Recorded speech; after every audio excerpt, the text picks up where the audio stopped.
ನಮಸ್ಕಾರ ವೀಕ್ಷಕರೇ, 18 ಟಿವಿಗೆ ಸ್ವಾಗತ. ನಾನು ಪವನ್ ದೇಶಪಾಂಡೆ. ಕಟ್ಕೋಳ ಆರೋಗ್ಯ ಕೇಂದ್ರದ ಅಧೋಗತಿ, ವೈದ್ಯರು ಬಾರದೆ ರೋಗಿಗಳು ವಿಲವಿಲ, ನಿರ್ಲಕ್ಷ್ಯಕ್ಕೆ ಮಧ್ಯೆರೆಯಲು ಜನಾಗ್ರಹ. ಬೆಳಗಾವಿ ಜಿಲ್ಲೆ ರಾಮದುರ್ಗ ತಾಲೂಕಿನ ಕಟ್ಕೋಳ ಪ್ರಾಥಮಿಕ ಆರೋಗ್ಯ ಕೇಂದ್ರ ಒಂದು ಕಾಲದಲ್ಲಿ ಉತ್ತಮ ವೈದ್ಯಕೀಯ ಸೇವೆಗೆ ಹೆಸರುವಾಸಿಯಾಗಿದ್ದು, ಆದರೆ ಈಗ ವೈದ್ಯರ ನಿರ್ಲಕ್ಷ್ಯದಿಂದ ರೋಗಗ್ರಸ್ತವಾಗಿದ್ದು ತುರ್ತು ಚಿಕಿತ್ಸೆ ಅಗತ್ಯವಿದೆ. ಇದ್ದೂ ಇಲ್ಲದಂತಿರುವ ವೈದ್ಯರು, ದಾದಿಯರೇ ಉಪಚಾರ ಮಾಡುವ ಪರಿಸ್ಥಿತಿ, ಬಾಣಂತಿಯರಿಗೆ ಬಿಸಿ ನೀರಿನ ವ್ಯವಸ್ಥೆ ಇಲ್ಲ, ಶುದ್ಧ ಕುಡಿಯುವ ನೀರಿಲ್ಲ, ಗಬ್ಬು ನಾರುತ್ತಿರುವ ಶೌಚಾಲಯಗಳು, ಹರಿದ ಬೆಡ್ಗಳು, ಫ್ಯಾನ್ ಹಾಸಿಗೆ ಇಲ್ಲವೇ ಇಲ್ಲ, ಕಲುಷಿತ ಪ್ರಯೋಗಾಲಯ ಸೇರಿದಂತೆ ಅನೇಕ ಸಮಸ್ಯೆಗಳ ಸುಳಿಯಲ್ಲಿಯೇ ರೋಗಿಗಳು ಪರದಾಡುತ್ತಿದ್ದಾರೆ. 20,000ಕ್ಕೂ ಅಧಿಕ ಸಂಖ್ಯೆ ಹೊಂದಿರುವ ಗ್ರಾಮದಲ್ಲಿ ಪಿಎಚ್ಸಿಗೆ ಸುತ್ತಲಿನ 10 ಗ್ರಾಮಗಳು ಒಳಪಡುತ್ತವೆ. ಈಗಿರುವ ವೈದ್ಯರು ಸರಿಯಾಗಿ ಆಸ್ಪತ್ರೆಗೆ ಬರುವುದಿಲ್ಲ, ಬಂದರೂ ರೋಗಿಗಳನ್ನ ಸರಿಯಾಗಿ ಉಪಚರಿಸುತ್ತಿಲ್ಲ, ರೋಗಿಗಳಿಂದ ಹಣ ಅಪೇಕ್ಷೆ ಮಾಡ್ತಾರೆ, ಆಸ್ಪತ್ರೆಯಲ್ಲಿ ಔಷಧಿ ಲಭ್ಯವಿದ್ದರೂ ಹೊರಗಡೆ ತರಲು ಬರೆದುಕೊಡ್ತಾರೆ. ಹೀಗಾದರೆ ಬಡವರು ಎಲ್ಲಿಗೆ ಹೋಗೋದು ಎಂಬುದು ರೋಗಿಗಳ ಅಳಲು. ವೈದ್ಯರ ನಿರ್ಲಕ್ಷ್ಯದಿಂದಾಗಿ ತಿಂಗಳಲ್ಲಿ ಬೆರಳೆಣಿಕೆಯಷ್ಟು ಹೆರಿಗೆಯಾಗುತ್ತಿವೆ. ಹೆರಿಗೆ ಮಾಡಿಸಿಕೊಳ್ಳುವವರು ವೈದ್ಯರಿಲ್ಲ, ದಾದಿಯರು ಅವರೇ ಎಲ್ಲವನ್ನ ನೋಡಿಕೊಳ್ಳಬೇಕು. ಹೆರಿಗೆ ಆದ ಮೇಲೂ ವೈದ್ಯರು ವಾರ್ಡ್ಗೆ ಭೇಟಿ ನೀಡುವುದಿಲ್ಲ ಎಂದು ಬಾಣಂತಿಯರ ಪಾಲಕರು ಹೇಳುತ್ತಾರೆ. ಆಸ್ಪತ್ರೆಯ ಕಟ್ಟಡ ಅವಧಿ ಮೀರಿ ಲಕ್ಷಾಂತರ ರೂಪಾಯಿ ಮೌಲ್ಯದ ಔಷಧಿಗಳ ರಾಶಿಯೇ ಬಿದ್ದಿವೆ. ಅದರಲ್ಲಿ 10 ಬಾಕ್ಸ್ ಗುಳಿಗೆಗಳು, ಲಸಿಕೆಗಳು, ಸರ್ಜಿಕಲ್ ವಸ್ತುಗಳು ಹಾಳು ಬಿದ್ದು ಹೋಗಿದೆ. ಸರಿಯಾಗಿ ಆಸ್ಪತ್ರೆಗೆ ಬಾರದ ವೈದ್ಯರ ಮೇಲೆ ಆಕ್ರೋಶಗೊಂಡ ಗ್ರಾಮಸ್ಥರು ಆಸ್ಪತ್ರೆಗೆ ಮುತ್ತಿಗೆ ಹಾಕಿ ಪ್ರತಿಭಟನೆ ಮಾಡಿದರು. ಡಿಎಚ್ಒ ಅವರನ್ನ ಸ್ಥಳಕ್ಕೆ ಕರೆಸಿ ಮನವಿ ಕೂಡ ಸಲ್ಲಿಸಿದ್ದಲ್ಲದೆ ಡಿಎಚ್ಒ ಹಾಗೂ ಆರೋಗ್ಯ ಸಚಿವರಿಗೂ ವೈದ್ಯರ ನಿರ್ಲಕ್ಷ್ಯದ ಬಗ್ಗೆ ಮನವಿಯನ್ನ ಸಲ್ಲಿಸಿದ್ದಾರೆ. ಕಟ್ಕೋಳ ಆಸ್ಪತ್ರೆಯ ಪ್ರಯೋಗಾಲಯ ಅಸ್ತವ್ಯಸ್ತ ಸ್ಥಿತಿಯಲ್ಲಿರುತ್ತದೆ. ಆಸ್ಪತ್ರೆಯ ಆವರಣದಲ್ಲಿ ಹೆರಿಗೆ ವಾರ್ಡ್ ಪಕ್ಕದಲ್ಲೇ ಚರಂಡಿ ನೀರು ಹರಿಯುತ್ತಿದ್ದು ಆವರಣ ಕಲುಷಿತಗೊಂಡಿದೆ. ಸೊಳ್ಳೆಗಳ ಕಾಟ ವಿಪರೀತವಾಗಿದೆ. ರೋಗಗಳು ಹರಡುವ ಭೀತಿಯಲ್ಲೇ ಒಳಗ ರೋಗಿಗಳು ಕಾಲು ನೂಕುವ ಪರಿಸ್ಥಿತಿ ಎದುರಾಗಿದೆ. ಆಸ್ಪತ್ರೆಯ ಆವರಣದಲ್ಲಿ ಶುಚಿಯಾಗಿಟ್ಟುಕೊಳ್ಳುವ ಕನಿಷ್ಠ ಜವಾಬ್ದಾರಿಯೂ ಅಲ್ಲಿನ ಸಿಬ್ಬಂದಿಗೆ ಇಲ್ಲದಿರುವುದು ಖೇದಕರದ ಸಂಗತಿ. ಗುರುವಾರ ಬೆಳಿಗ್ಗೆ ಕಟ್ಕೋಳ ಆಸ್ಪತ್ರೆಗೆ ಕರೆದುಕೊಂಡು ಬಂದು ಸಂಜೆವರೆಗೂ ಡಾಕ್ಟರ್ ಬಂದು ನೋಡ್ಲಿ, ನರ್ಸ್ ಬಾಯಿ ಬಂದು ನನ್ನ ಮಗಳ ಹೆರಿಗೆ ಮಾಡಿಸ್ಕೊಂಡ್ರಿ, ಹೆರಿಗೆ ಆದ್ರೂ ಡಾಕ್ಟರ್ ಬಂದು ನೋಡಂಗಿಲ್ಲ, ಇಲ್ಲಿ ರಾತ್ರಿ ಇರೋದು ಬಹಳ ತ್ರಾಸ ಐತ್ರಿ. ಹನುಮವ್ವ ತಮ್ಮ ನಿವಾಸಿಗರಾದ ಹನುಮವ್ವ ತಮ್ಮ ಅಳಲನ್ನ ತೋಡಿಕೊಂಡಿದ್ದಾರೆ.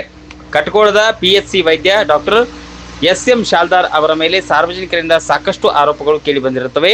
ಹೀಗಾಗಿ ಅವರಿಗೆ ಮೌಖಿಕವಾಗಿ ಎಚ್ಚರಿಕೆಯನ್ನ ನೀಡಿದ್ದೇನೆ, ಆದರೂ ಅವರಲ್ಲಿ ಬದಲಾವಣೆಯಾಗಿಲ್ಲ. ಮೇಲಾಧಿಕಾರಿಗಳ ಗಮನಕ್ಕೆ ತಂದು ಸೂಕ್ತ ಕಾನೂನು ಕ್ರಮ ಜರುಗಿಸಲಾಗುವುದು ಎಂದು ರಾಮದುರ್ಗದ ಟಿಎಚ್ಒ ಡಾಕ್ಟರ್ ನವೀನ್ ನಿಜ್ಗುಲಿ ಭರವಸೆಯನ್ನ ನೀಡಿದರು. ಇದು ಕಾರಣ ಅಂದ್ರೆ ಇದಕ್ಕೆ ತಪ್ಪು ಕೊಡ್ರಿ ಸರ್, ನೀವು ಸ್ವಲ್ಪ ಇದನ್ನು ಬೈತ ಕಾಳಜಿ ಕಡಿಮೆ ಮಾಡಿ ಅಂತ ಅನಿಸ್ತದೆ. ಯಾಕಂದ್ರೆ ಸರ್ ಒಬ್ಬ ಹಿರಿಯರು ಸರ್, ನೀವು ತಾಲೂಕು ಅಧಿಕಾರಿ ಹಿರಿಯರು ಸರ್, ನೀವು ಯಾಕೆ ನೀವು ಇಲ್ಲಿ ಸರಿಯಾಗಿ ನೀವು ಇದು ಮಾಡಿಲ್ಲ? ಒಬ್ಬರು ಡಾಕ್ಟರ್ ಈ ಟೈಪ್ ಮಾಡಕತ್ತಾನಪ್ಪ ಅಂದ್ರೆ ಹಿರಿಯರದವ್ರು ಯಾಕೆ ಕೇಳಿಲ್ಲ? ಒಂದೇದ್ದು. ಎರಡನೇ ಸರ ಈಗ ಇದು ಪ್ರತಿಯೊಬ್ಬರು ನಾವು ದಿವಸ ಬರ್ತೀವಿ, ಡಾಕ್ಟ್ರ್ ಪ್ರತಿಯೊಬ್ಬರು ಬೈಕ್ ಕೇಳ್ತಾರೆ, ಸರಿಯಾಗಿ ಡಾಕ್ಟ್ರ್ ಬರೋದಿಲ್ಲ, ಡಾಕ್ಟ್ರ್ ಇರೋದಿಲ್ಲ, ಬರೀ ಇದು ಹೇಳಕತ್ತಾರೆ. ಅದಕ್ಕಾಗಿ ಇದು ಮುಂದೆ ನಿಮ್ಮ ಉದ್ದೇಶ ಇರ್ತಾರೆ. ಮತ್ತು ಯಾವುದೋ ಏನು ಡಾಕ್ಟ್ರ್ ಮಾಡಿದ್ದು ಎಲ್ಲ ತಪ್ಪು ನಾವು ಮುಂದೆ ಕೊಟ್ಟಿವು. ಅದಕ್ಕಾಗಿ ನೀವು ಇವತ್ತು ಯಾವುದೋ ಪರಿಸ್ಥಿತಿಲಿ ಶೀಘ್ರದಲ್ಲಿ ಸ್ಥಳದಲ್ಲೇ ಕ್ರಮ ತಗೋಬೇಕು ಸರ್. ನಾ ಹೇಳೋಂಗಿಲ್ಲ. ಒಂದು ವರ್ಷ ಆತ್ರಿ ಅವ್ರು ಯಾಕೆ ಇವಾಗ ಮಾಡ್ತೀನಿ ಅಂದ್ರೆ ನಾವು ಬಂದ್ ಮಾಡಿ ಇದಕ್ಕೆ ನಮ್ಮ ಇದೆ ನಮ್ದಿಲ್ಲ, ನಮಗೆ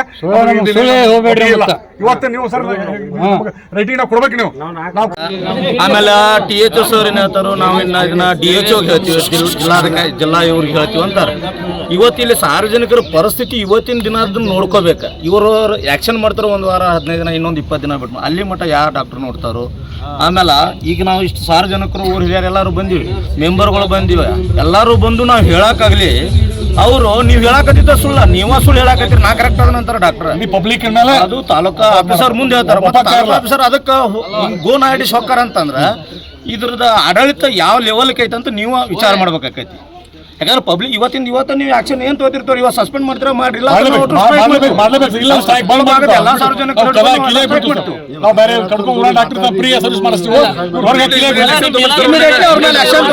ಅದು ಸಂಪೂರ್ಣವಾಗಿ ದುರ್ಬಲ. ಈಗ ಅದೊಂದೇ ಇಲ್ಲ, ಈಗ ಗ್ರಾಮಸ್ಥರಾಗಲಿ, ಪತ್ರಕರ್ತರಾಗಲಿ, ಇನ್ನುಳಿದಂಥ ಎಲ್ಲ ಬೇರೆ ಊರಿನ ಸದಸ್ಯರಾಗಲಿ ಹಲವಾರು ಇದನ್ನು ಕಂಪ್ಲೇಂಟ್ ಮಾಡಿದ್ದಾರೆ. ಒಂದೇ ಅನುದಾನದ ಬಗ್ಗೆ ಅಲ್ಲ, ಈಗ ನಾವು ಅವರು ನಿಮ್ಮ ಮುಂದೆನೇ ಈಗ ನೋಡಿದ್ದೀವಿ, ನಮಗೂ ಕಣ್ಣಿಗೆ ಕಾಣ್ತಾ ಇದೆ ಎಷ್ಟೊಂದು ಮಿಸ್ಮ್ಯಾನೇಜ್ಮೆಂಟ್, ಅಧಿಕಾರ ದುರ್ಬಳಕೆ, ಆಮೇಲೆ ಪೇಷಂಟಿಗೆ ಎಷ್ಟು ತ್ರಾಸ ಆಗತ್ತೆ. ಆಮೇಲೆ ಅವು ಎಕ್ಸ್ಪೈರಿ ಡ್ರಗ್ಸು, ಆಮೇಲೆ ಒಂದಿಷ್ಟು ಡ್ರಗ್ಸ್ಗಳು ಎಕ್ಸ್ಪೈರಿ ಆಗಲಾರ್ದು ಡ್ರಗ್ಸ್ಗಳನ್ನೂ ಅಲ್ಲಿ ಒಗ್ದಿದ್ದಾರೆ. ಅವನ್ನೆಲ್ಲ ನಿಮ್ಮ ಮುಂದೆ ನೋಡಿದ್ದೀವಿ. ಈಗ ಪ್ರತಿಯೊಂದ್ರ ಬಗ್ಗೆನೂ ನಾವು ಕೂಲಂಕುಷವಾಗಿ ಅದೇನಾಯ್ತಲ್ಲ ಒಂದು ವರದಿ ರೆಡಿ ಮಾಡಿಬಿಟ್ಟು ನಮ್ಮ ಮೇಲಾಧಿಕಾರಿಗಳಿಗೆ ಲೆಟರ್ ಕಳಿಸ್ತೀವಿ.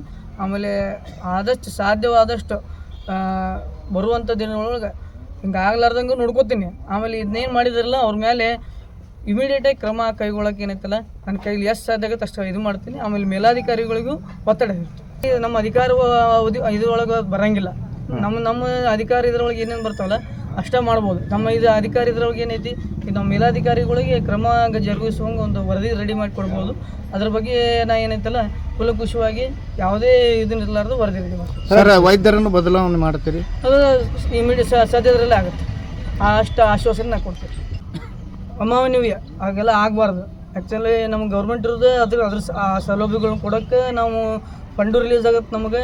ಆಮೇಲೆ ಅದನ್ನು ಯೂಸು ಮಾಡ್ಕೋಬೇಕು. ಮತ್ತು ಬಂದಂಥ ಪ್ರತಿಯೊಬ್ಬ ರೋಗಿಗಳಿಗೆ ಅದರಲ್ಲಿ ನಾವು ನಮ್ಮ ಗೌರ್ಮೆಂಟ್ ಸರ್ಕಾರಿ ಆಸ್ಪತ್ರೆಯೊಳಗೆ ಮಹಿಳೆಯರ ಬಗ್ಗೆ ಹೆಚ್ಚಿನ ಗಮನ ಕೊಡ್ತೀವಿ.